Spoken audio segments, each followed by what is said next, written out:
Welcome back to my channel and welcome back to Royal Caribbean's Harmony of the Seas. Welcome aboard! For this vlog, I'll give you a tour between an ocean view and Central Park view of one of our cabins.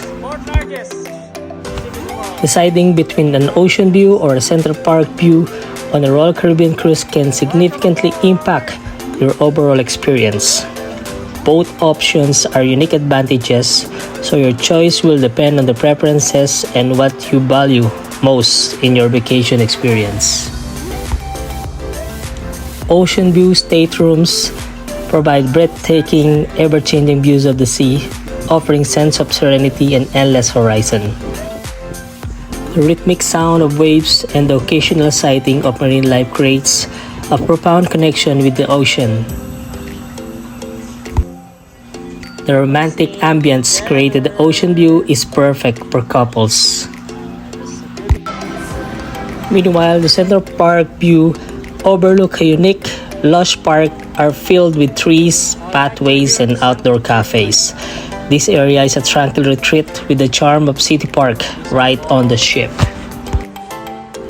Central Park is a hub of activity with shops, restaurants, and live music. It's perfect for those who enjoy being in the center of the action and like the idea of more dynamic and social settings. Staying in the Central Park View stateroom means you're experiencing one of the ship's most innovative and unique features. The blend of nature and modern architecture is truly impressive.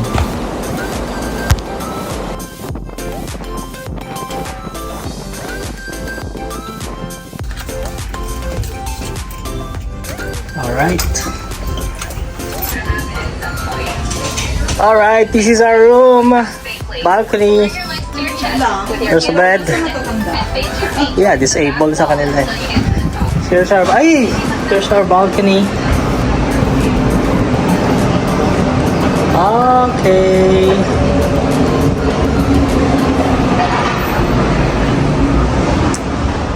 There's a pull-up bed here. Wala pa yung iba. Wala pa yung iba. This is the washroom, shower area. Some cupboard here.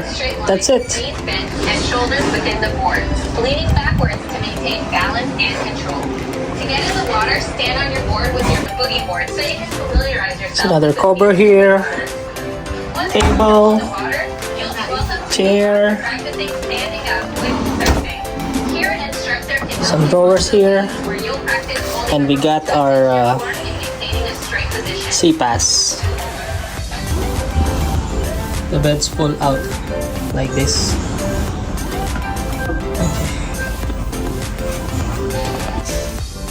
Alright, this is deck 10, room 249.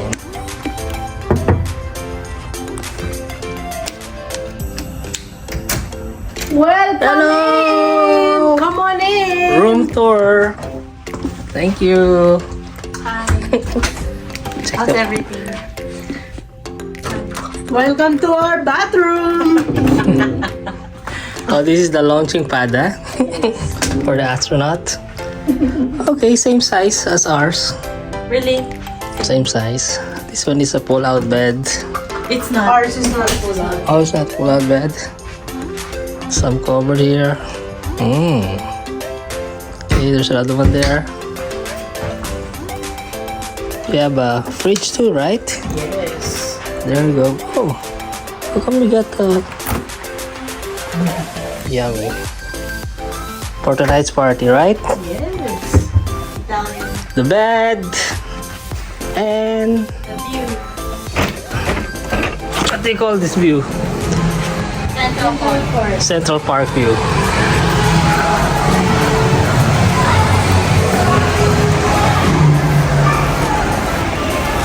You don't hear the sound because the doors are well insulated, soundproof. And that's it. Quick tour of room number 10.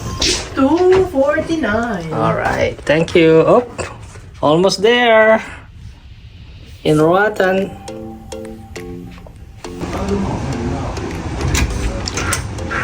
Hello, sisters! Oh, Pasok may baon. where's Amy? Oh, she will get some drinks. This is a balcony room. Gulo-gulo na lang. Disabled balcony room. It's more spacious.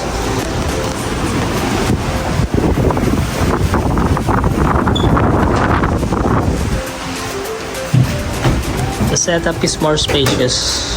More cover. All the bling bling and bling blang.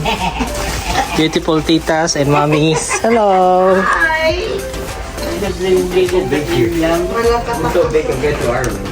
Look, the washroom is very accessible with the wheelchair. Because it's a disabled room. To see your room. Yan, yan.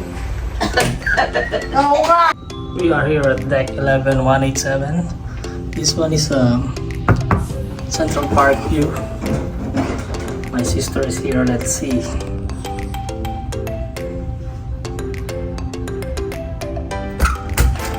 Welcome! Wow! Are you ready for the Caribbean night? Yes! Welcome to our room. We're starting. Hello! Welcome to the vlog. Welcome to the crib. Yeah. Okay, basically it's the same.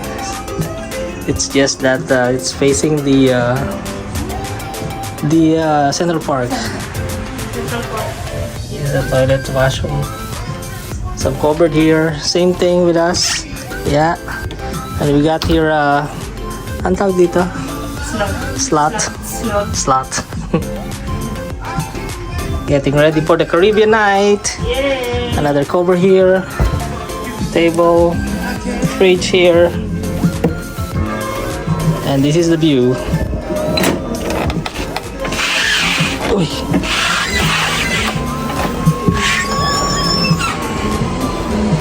Central Park view.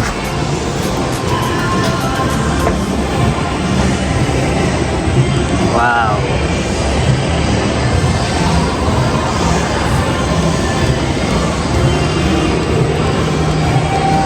Deck 15 is right there. The water park.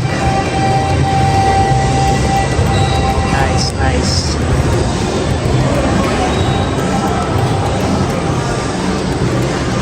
Deck 11187. No matter which option you choose, both Ocean View and Central Park View on Royal Caribbean Cruise provide unique and memorable experiences that cater to different tastes and preferences. Enjoy your cruise and the incredible views it has to offer. Thank you for watching and I hope you like and subscribe. See you on my next adventure.